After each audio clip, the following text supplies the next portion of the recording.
see what this one does when it's indexed in there. We've got a different socket in hopes of seeing if we can clear the cogs better.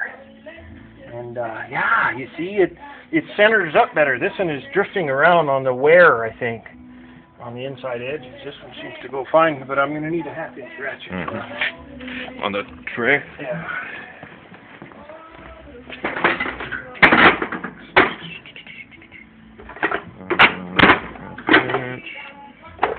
There we go. Okay. Yeah.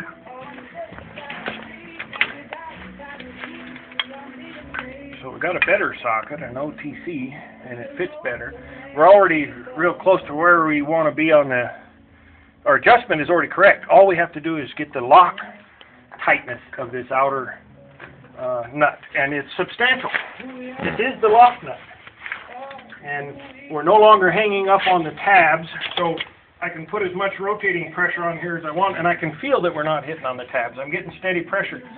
One thing you have to be careful of here is if you get too rambunctious, that ear that's sticking down in that washer will tear right off when the nut pushes on the washer.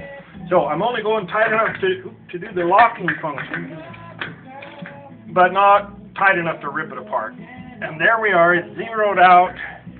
The outer nut is tight against the washer and tight against the inner nut, and we'll see where our bearing preload is, and it's beautiful.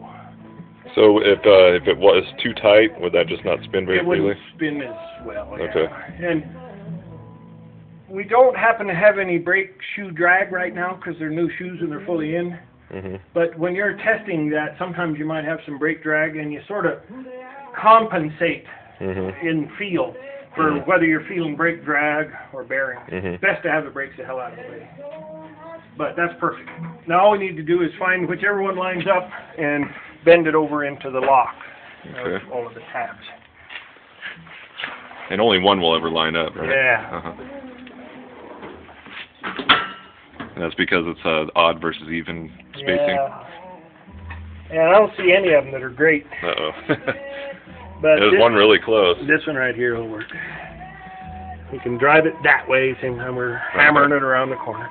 I just need the right little tiny punch and hammer and force it around there.